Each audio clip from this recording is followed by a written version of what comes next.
Hello friends, welcome to my channel. ఈరోజైతే మనం ఈ వీడియోలో ఆడబిడ్డ నిధి పథకం గురించి కంప్లీట్‌గా డిస్కస్ చేద్దామండి.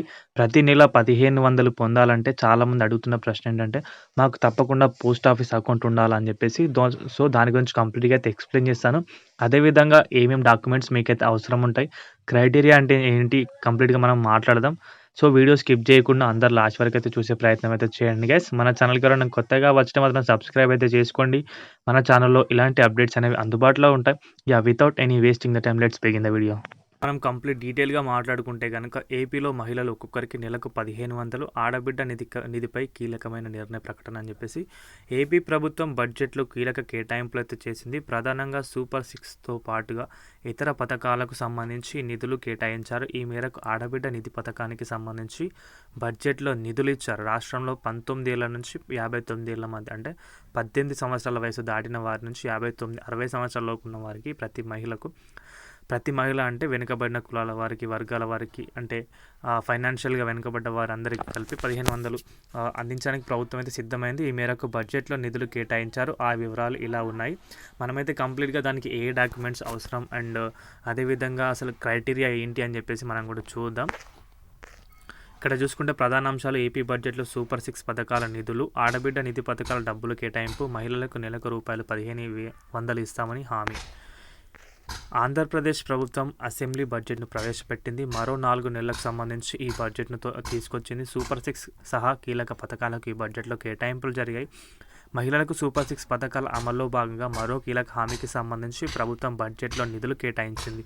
రాష్ట్ర వ్యాప్తంగా 19 ఏళ్ల నుంచి 59 ఏళ్ల మధ్య ఉన్న ఎస్సీ, ఎస్టీ, బీసీ, మైనార్టీ, ఆర్థికంగా వెనుకబడిన వర్గాలకు చెందిన మహిళలకు ఆడబిడ్డ నిధి కింద నెలకు రూపాయలు 1500 చొప్పున ఆర్థిక సహాయం అందిస్తామని ప్రకటించిన సంగతి అయితే తెలిసింది. సో ఇక్కడ మనం చూసుకుంటే కనుక ఆడబిడ్డ నిధి పథకం కోసం కావాల్సిన ప్రమాణాలంటే ఏమేమి ఉండాలంటే, దరఖాస్తుదారు తప్పనిసరిగా ఆంధ్రప్రదేశ్ రాష్ట్రంలో శాశ్వత నివాసిగా అయి ఉండాలి. లబ్ధిదారుని వయస్సు 18 నుంచి 59 సంవత్సరాల మధ్యనే ఉండాలి. దరఖాస్తుదారు సమాజంలో ఆర్థికంగా వెనుకబడిన వర్గానికి చెందిన వారై ఉండాలి. అంటే క్యాష్ పరంగా కాదండి, ఫైనాన్షియల్ పరంగా. దరఖాస్తుదారు బ్యాంకు ఖాతాను ఆధార్ కార్డుతో అనుసంధానం చేయాలి. ఇదండి దీనికి సంబంధించి. అదేవిధంగా మనం చూసుకుంటే కనుక చాలామంది మనకు ఒక క్వశ్చన్ అయితే అడుగుతున్నారు. ఇప్పుడు నాకు డబ్బులు రావాలంటే పోస్ట్ ఆఫీస్లో నాకు అకౌంట్ ఉండాలా, పోస్టల్కి సంబంధించి నాకు అకౌంట్ ఉండాలా అని చెప్పేసి చాలామంది అయితే అడుగుతున్నారు. బట్ నేనైతే కంప్లీట్గా షార్ట్గా చెప్పేస్తాను, మీకైతే అవసరమైతే లేదు.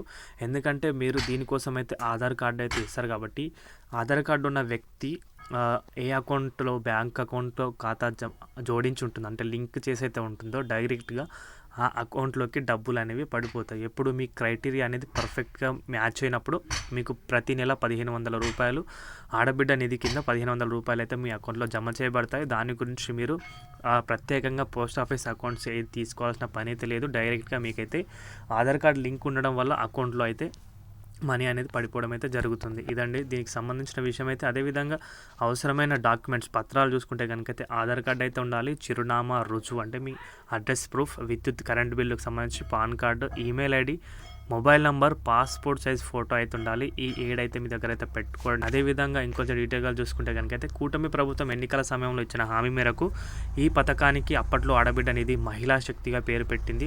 ఇప్పుడు ప్రభుత్వం 2024-25 బడ్జెట్లో మహిళలకు ఆర్థిక సహాయం పేరుతో ఆయా వర్గాలకు చెందిన వారికి 3,341 కోట్లు కేటాయించింది. బీసీ మహిళలకు ఇలా కంప్లీట్గా అయితే చూసుకోవచ్చు. బడ్జెట్ అనేది ఇంత కేటాయించడం అయితే జరిగింది. దాని గురించి మరోవైపు ఎన్డీఏ ఎన్నికల మేనిఫెస్టో ప్రకారం మహిళలకు ఉచిత బస్సు ప్రయాణం హామీపై మంత్రి కొలుసు పార్థసారథి కీలక ప్రకటన చేశారు. ఈ ఆర్థిక సంవత్సరం నుంచే పథకాన్ని అమలు చేసేందుకు ప్రయత్నిస్తున్నట్లు తెలిపారు. ఈ బడ్జెట్లో తల్లికి వందనం పథకానికి రూపాయలు 6,487 కోట్లు, అన్నదాత సుఖీభావ రూపాయలు 1000 కోట్లు కేటాయించిన విషయాన్ని గుర్తు చేశారు. ఈ బడ్జెట్లో ప్రధాన కార్యక్రమాలు.